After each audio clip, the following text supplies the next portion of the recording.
Warahmatullahi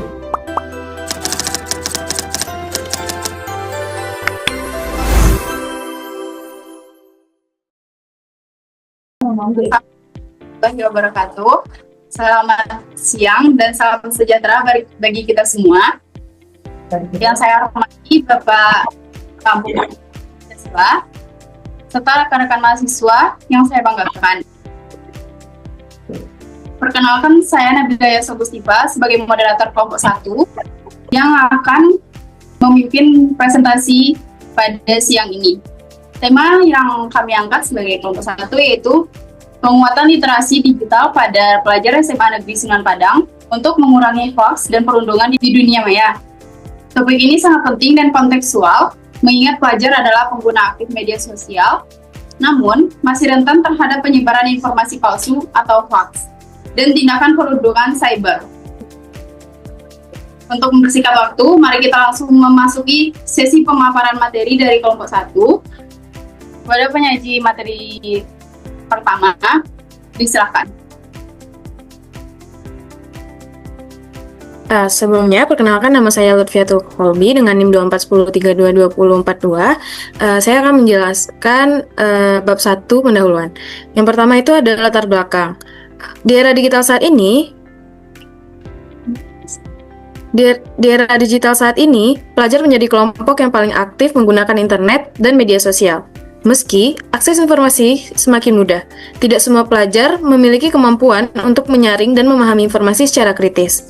Rendahnya literasi digital membuat mereka rentan terhadap hoax, misinformasi, dan perilaku negatif seperti cyberbullying. Pelajar yang memiliki literasi digital yang baik akan lebih mampu bersikap bijak dalam bermedia, menjaga keamanan digital, serta menggunakan internet sebagai sarana pembelajaran dan mengembangkan diri. Sayangnya, banyak pelajar belum memahami pentingnya literasi digital, sehingga mudah terpengaruh oleh konten yang menyesatkan dan bahkan ikut menyebarkan tanpa verifikasi yang jelas. Yang kedua itu ada rumusan masalah. Yang pertama, apa yang dimaksud dengan literasi digital? Yang kedua, bagaimana perilaku pelajar saat berinteraksi di dunia maya dan apa saja manfaat penguasaan literasi digital bagi mereka. Yang ketiga, bagaimana peran literasi digital dalam pencegahan penyebaran hoax dan cyberbullying. Dan yang keempat yaitu bagaimana pengaruh cyberbullying terhadap pelajar mulai dari penyebab dan dampaknya serta peran strategi literasi digital yang efektif dalam membantu mereka menghadapinya. Yang ketiga ada tujuan penelitian. Yang pertama yaitu mengetahui dan memahami pengertian literasi digital. Kedua, menganalisis perilaku pelajar saat berinteraksi di dunia maya dan mengidentifikasi manfaat penguasaan literasi digital bagi mereka. Yang ketiga, menganalisis peran literasi digital dalam mencegah hal penyebaran hoax dan juga cyberbullying. Dan yang keempat, mengetahui pengaruh cyberbullying terhadap pelajar, termasuk penyebab, dampak, serta bagaimana strategis literasi digital yang efektif dalam membantu mereka menghadapinya. Yang terakhir itu ada manfaat penelitian. Yang pertama, meningkatkan pemahaman individu dalam penggunaan teknologi informasi dalam hal ini adalah literasi digital. Yang kedua, memahami perilaku pelajar di dunia maya dan menyusun strategi pendidikan literasi digital yang tepat. Yang ketiga, memahami cara mencegah penyebaran hoax dan cyberbullying melalui peningkatan literasi digital. Dan yang keempat, memahami pengaruh cyberbullying dan mengenali literasi digital dan strategi literasi digital yang efektif dalam membantu pelajar dalam menghadapinya. Saya kembalikan kepada moderator. Terima kasih kepada Lutfiatul Kolbi.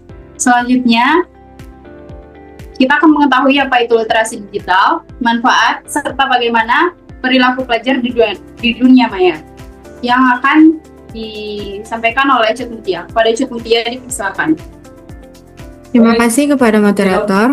Saya Cut Mutia Al-Hafiz dengan NIM 2410731054 dari program studi sastra Inggris. Di sini saya akan membawakan bab 2 yaitu tinjauan pustaka. Yang mana di sini kita akan membahas tentang pengertian literasi digital. Literasi digital adalah kemampuan memahami dan menggunakan informasi dari media digital secara bijak dan bertanggung jawab. Menurut Glister pada tahun 1997 menekankan pentingnya pemahaman teknologi, sedangkan menurut Beslau di 2012 menambahkan unsur budaya, kreativitas, dan etika. Di era banjir informasi, literasi digital menjadi bekal penting bagi pelajar untuk memilah informasi valid dan bertindak secara reflektif dan etis di dunia maya. Selanjutnya, perilaku pelajar di dunia maya dan manfaat literasi digital. Banyak pelajar terbiasa menggunakan internet tanpa membiasakan diri memverifikasi informasi. Studi Stanford pada tahun 2016 menunjukkan bahwa pelajar sering hanya membaca judul tanpa memeriksa sumber, membuat mereka rawan terhadap informasi palsu. Maka, peran sekolah dan keluarga penting dalam menanamkan kebiasaan berpikir kritis dan bertanggung jawab di dunia digital.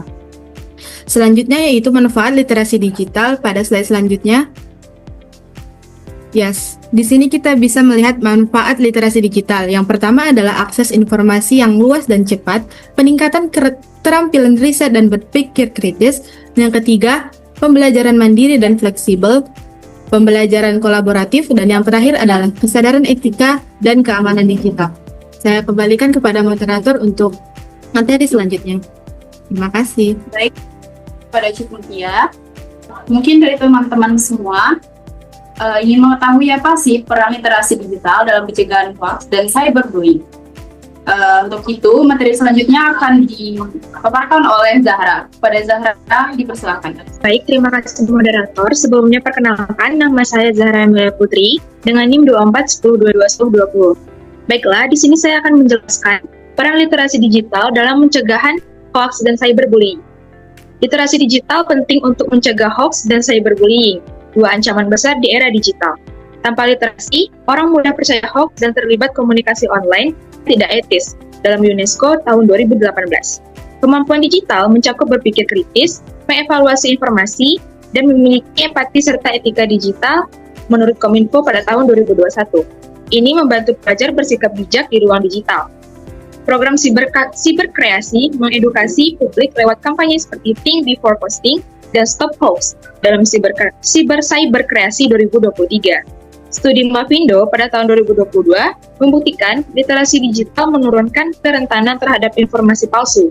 Pemerintah juga melindungi korban melalui Undang-Undang ITE dan mendorong platform digital untuk meningkatkan fitur pelaporan dan keamanan. Slide berikutnya, yaitu pengaruh cyberbullying dan strategi literasi digital dalam penanganannya. Yang pertama itu penyebab dari cyberbullying ada anonimitas dan ketidakpedulian. Yang kedua, keinginan memuaskan diri dan rasa kuasa. Yang ketiga, masalah pribadi dan emosi negatif. Yang keempat, kurangnya kesadaran dampak negatif. Dan yang terakhir yaitu faktor intensitas penggunaan media digital dan pola asuh. Selanjutnya yaitu dampak dari cyberbullying ini. Ada beberapa dampak yang ditimbulkan. Yang pertama itu ada dampak psikologis, gangguan akademik, dampak sosial, gangguan fisik, dan risiko jangka panjang. Sekian dari saya kembalikan kepada moderator. Terima kasih kepada Zahra. Selanjutnya kita akan membahas apa sih strategi efektif memperkuat literasi digital. Materi ini akan saya bahas. Strategi efektif memperkuat literasi digital. Literasi digital bertujuan membentuk pelajar yang kritis, kreatif, dan bertanggung jawab di ruang digital. Salah satu strategi utamanya adalah mengintegrasi literasi digital ke kurikulum formal semua jenjang pendidikan. Program siberkreasi menyediakan modul yang membahas keamanan, etika, budaya, dan keterampilan digital. Selain itu, ada pelatihan dan lokal karya online untuk publik guna memahami hak kewajiban dan etika digital.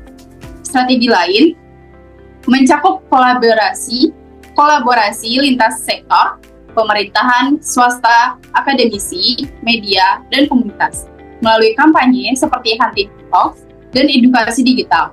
Bekerja sama dengan platform digital seperti disebutkan pada Google Meta, dan TikTok.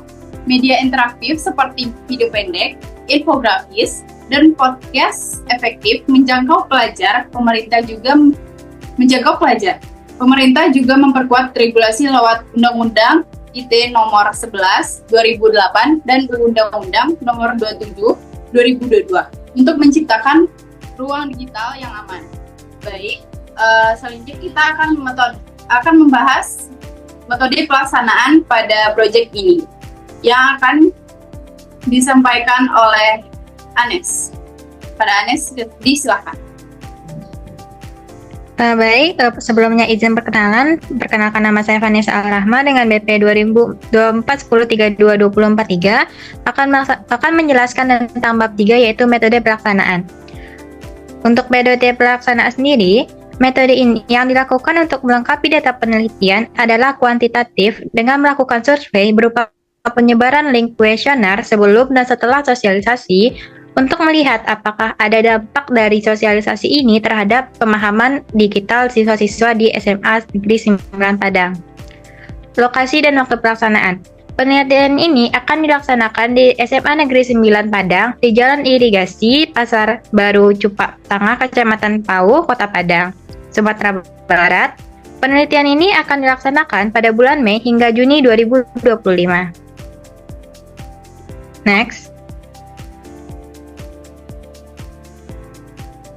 Untuk tahap pelaksanaan, tahap pertama yaitu persiapan dan perencanaan.